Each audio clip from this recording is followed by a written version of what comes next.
KCR SIT విచారణ కొనసాగుతోంది. 4 గంటలుగా SIT అధికారులు మాజీ సీఎంను ప్రశ్నిస్తున్నారు. ఫోన్ ట్యాపింగ్ విచారణలో డాక్యుమెంట్స్ కీలకంగా మారాయి. పలు డాక్యుమెంట్స్ ముందుంచి సిట్ కేసును ప్రశ్నించినట్టుగా తెలుస్తోంది. ప్రభాకర్ రావు రిక్రూట్మెంట్తో సహా అన్ని వివరాలు అధికారులు రాబడుతున్నట్టుగా తెలుస్తోంది. విచారణ తర్వాత కేసీఆర్ తెలంగాణ భవన్కు వచ్చే అవకాశం ఉంది.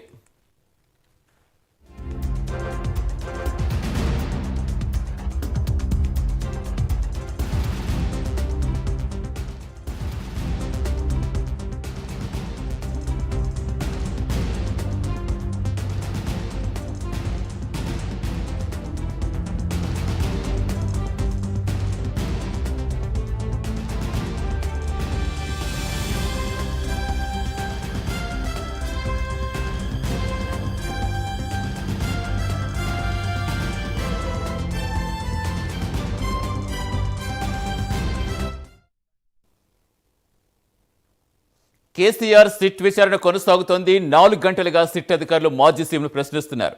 ఫోన్ ట్యాపింగ్ విచారణలో డాక్యుమెంట్స్ కీలకంగా మారాయి. పలు డాక్యుమెంట్స్ ముందుంచి సిట్ కేసును ప్రశ్నిస్తున్నట్టుగా తెలుస్తోంది. పూర్తి ఇచ్చేందుకు నందినగర్ నివాసం నుంచి మా కరెస్పాండెంట్ కుమార్ సిద్ధంగా ఉన్నారు. కుమార్, ఆల్రెడీ 4 అవర్స్ అయిపోయింది. ఇంకా ఎంతసేపు కొనసాగే అవకాశం ఉందనుకోవచ్చు? మనం రీసెంట్గా చూస్తాం, అటు కేటీఆర్ కానీ హరీష్ రావు కానీ దాదాపు 7 గంటలకు పైగా సుదీర్ఘంగా విచారించారు. అంటే ఇప్పుడు ఇంకా విచారణ కంటిన్యూ అవకాశం, ఏమైనా అప్డేట్స్ ఏమైనా వస్తున్నాయా? Thank you Satish. అయితే ఫోన్ ట్యాపింగ్ కేసుకు సంబంధించి కేసీఆర్ విచారణ ఇంకా కొనసాగుతుందనే చెప్పొచ్చు. సుమారు 4 గంటల పాటు ఈ విచారణ అయితే ఇంకా కొనసాగుతుంది. ముఖ్యంగా ఈరోజు మధ్యాహ్నం 3 గంటలకు విచారణ అయితే ప్రారంభమైంది. ఇప్పటి వరకు కూడా 4 గంటలు పూర్తయింది. 4 గంటల పాటు సిట్ అధికారులు కూడా ఇటు కేసీఆర్ని ఫోన్ ట్యాపింగ్కి సంబంధించి పూర్తిగా విచారిస్తున్నారు. అయితే పంజాగుట్లో నమోదైన ఎఫ్ఐఆర్కి సంబంధించి, అంటే ఫోన్ ట్యాపింగ్కి సంబంధించి పంజాగుట్లోని 2024లోని 243 అనే నెంబర్పై ఒక ఎఫ్ఐఆర్ అయితే నమోదైంది. దాని ప్రకారంగా ఇటు కేసీఆర్కి నోటీసులు జారీ చేశారు కాబట్టి ప్రస్తుతం దానిపైనే విచారణ అయితే కొనసాగుతుంది. అయితే 4 గంటలుగా ఇటు ఫోన్ ట్యాపింగ్కి సంబంధించి సిట్ అధికారులు ప్రశ్నల వర్షం కురిపిస్తున్నారని చెప్పొచ్చు. అయితే ఇటు కొన్ని డాక్యుమెంట్స్ కూడా ఇందులో చాలా కీలకంగా మారినాయని చెప్పొచ్చు. ఎప్పుడైతే ఇటు విచారణ ప్రారంభం అవ్వకముందు సిట్ అధికారులు కొన్ని టెక్నికల్ ఎవిడెన్స్తో పాటు డాక్యుమెంట్స్ కూడా సిట్ అధికారులు అయితే నందినగర్ నివాసానికి అయితే తీసుకొచ్చారు.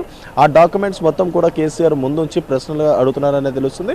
అయితే ప్రధానంగా చూసుకున్నట్టయితే బీఆర్ఎస్ హయాంలో ఉన్న సమయంలోనంటే 10 ఏళ్ల పాటు బీఆర్ఎస్ తెలంగాణ రాష్ట్రాన్ని పాలించింది. ఆ సమయంలోనే ఈ ఫోన్ ట్యాపింగ్ అనేది కూడా చాలా కీలకంగా ఉపయోగించుకున్నారంటూ కూడా ఇటు వాళ్ళపై అభియోగాలు అయితే ఉన్నాయి. ఈ నేపథ్యంలో సిట్ అధికారులు కొన్ని ఇన్ఫర్మేషన్స్ అంటే మొత్తం ఇన్ఫర్మేషన్ తీసుకున్న తర్వాత వాళ్ళకున్న టెక్నికల్ ఎవిడెన్స్ తీసుకున్న తర్వాతే ప్రస్తుతం ఈ విచారణ అయితే కొనసాగుతుంది.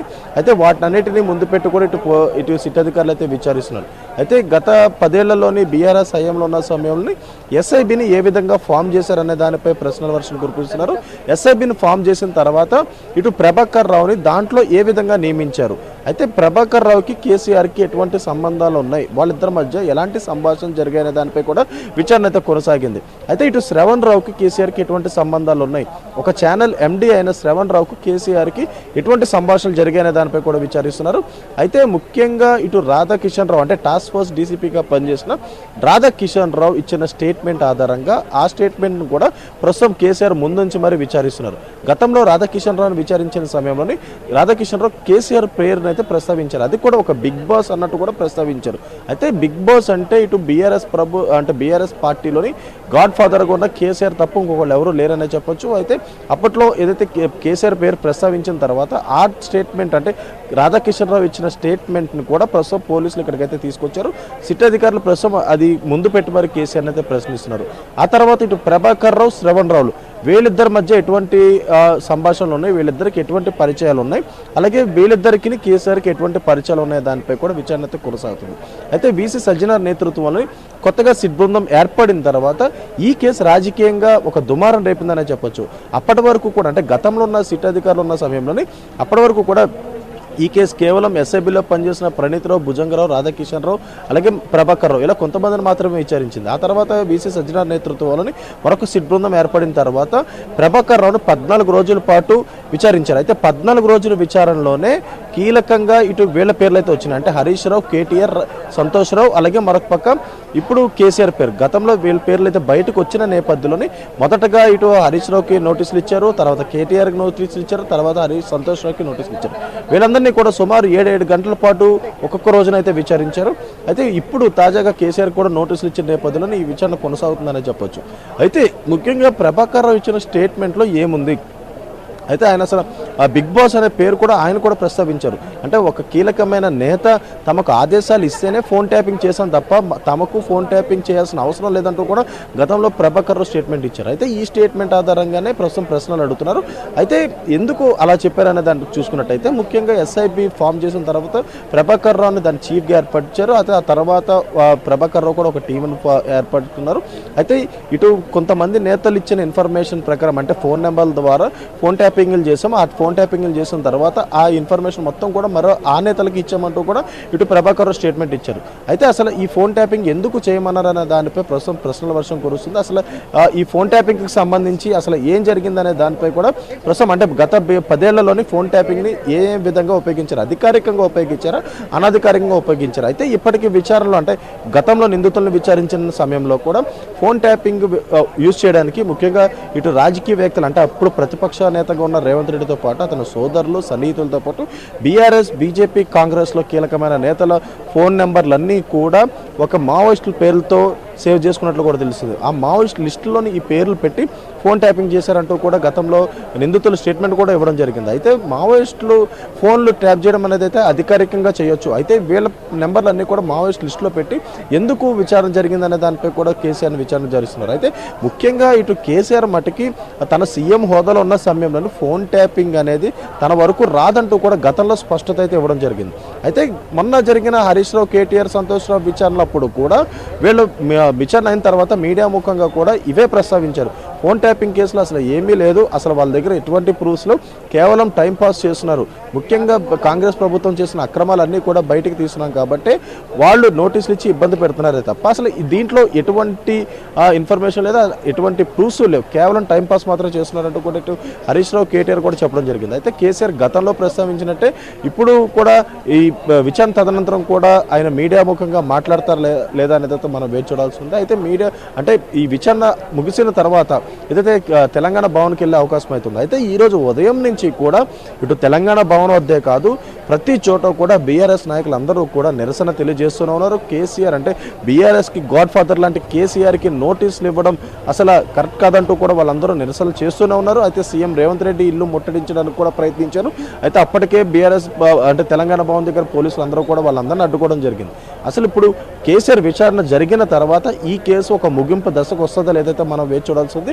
అయితే ఇప్పటికే సుప్రీంకోర్టు కూడా సుమారు 2024 నుంచి ఇప్పటి వరకు కూడా ఈ కేసుని ఇంకా కొనసాగిస్తూనే ఉన్నారు. దీనికి ముగింపు పలకాలంటూ కూడా ఇప్పటికే సుప్రీంకోర్టు ఇటు పోలీసులు సిట్ అధికారులకు చెప్పిన నేపథ్యంలోనే దాని ప్రకారం కూడా ఈ విచారణ కొనసాగుతుంది. కాబట్టి అయితే ఈరోజు విచారణ ముగిసిన తర్వాత ఈ కేసు ఒక కొలుక్కు వచ్చే అవకాశం అయితే ఉందా. అయితే ఇప్పటికే అంటే బీఆర్ఎస్లో కీలకమైన నేతలు ఎవరైనా ఉన్నారంటే అది హరీష్ రావు కేటీఆర్ తర్వాత సంతోష్ రావు అలాగే ఇప్పుడు కేసీఆర్ అంటే వీళ్ళే ఉన్నారు. ఇంకా కేసీఆర్ తర్వాత ఇంకెవరూ లేరు. అయితే ఈ విచారణ ఇక్కడతో ముగుస్తుందా లేదా తర్వాత కవితకు నోటీసులు ఇచ్చే అవకాశం అయితే ఉంది. ఎందుకంటే కవిత కూడా గతంలో చాలా కీలకమైన వ్యాఖ్యలు చేసింది. ఇటు సంతోష్ రావు హరీష్ రావు టార్గెట్ కింద చాలా కీలకమైన వ్యాఖ్యలు చేసింది. బీఆర్ఎస్ ప్రభుత్వం ఉన్న సమయంలోనే కవిత ఫోన్తో పాటు తన భర్త ఫోన్ కూడా ట్యాప్ చేశారంటూ కూడా ఇటు కవిత చెప్పింది. అయితే ఇప్పుడు కేసీఆర్ విచారణ అయిన తర్వాత కవితకు కూడా నోటీసులు ఇచ్చి సాక్షిగా విచారించే అవకాశం కూడా ఉన్నట్లయితే తెలుస్తుంది. అయితే ఇప్పుడు కేసీఆర్ ఎటువంటి సమాధానాలు చెప్తారనే దానిపై ఈ కేసు చాలా ఆధారపడి ఉంది. ఎందుకంటే ఇటు నిందితులో ఉన్న నిందితులు అంటే ప్రణీత్ రావు నుంచి మొదలు పెట్టుకుంటే భుజంగారావు, తిరుపతన్న, రాధాకిషన్ రావు, ప్రభాకర్ రావు, శ్రవణ్ రావు ఇలా వరుసగా అందరి విచారణలు కొనసాగాయి. వీళ్ళందరూ ఇచ్చిన స్టేట్మెంట్ అన్నీ కూడా కేవలం బీఆర్ఎస్లోని అగ్రనేతల్లో వైపై వేళ్లు చూపిస్తున్నాయని చెప్పొచ్చు. ఆ వాళ్ళు కూడా ఇటు హరీష్ రావు, కేటీఆర్, సంతోష్ రావు, కేసీఆర్ తప్ప ఇందులో బీఆర్ఎస్లో కీలకమైన నేతలు వీళ్ళనే చెప్పొచ్చు. అయితే వీళ్ళందరూ కూడా గత ప్రభుత్వంలోని కీలక పొజిషన్స్లో పనిచేశారు.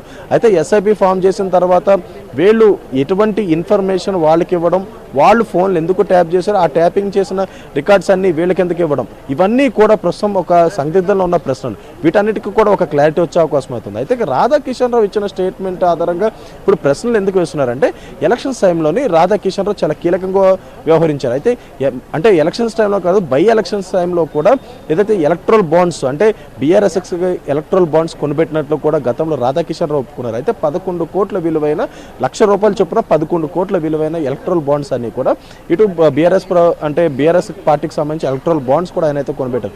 అవన్నీ కూడా ఫోన్ ట్యాపింగ్ చేసి ఒక బడా వ్యాపారవేత్తలను బెదిరించి మరి వాళ్ళ ద్వారా కొనిపెట్టినట్లు కూడా గతంలో సిట్ అధికారులు అయితే గుర్తించారు. అయితే ఇప్పుడు అసలు బీఆర్ఎస్కి రాధాకిషన్ రావు ఎందుకు పనిచేశారు? అతను ఒక ఎస్ఐబిలో ఉన్న ఒక కీలకమైన పొజిషన్లో ఉన్న వ్యక్తి, అతను బీఆర్ఎస్ ప్రభుత్వానికి ఎందుకు ఎలక్ట్రల్ బాండ్స్ కొనిపించారు అనే దానిపై కూడా ప్రస్తుతం కేసీఆర్ని అయితే ప్రశ్నిస్తున్నారు. అసలు ఈ ఎస్ఐబికి ఫోన్ ట్యాపింగ్కి కేసీఆర్కి ఎటువంటి సంబంధాలు ఉన్నాయనే దానిపై ప్రస్తుతం విచారణ కొనసాగుతుందనే చెప్పొచ్చు సతీష్.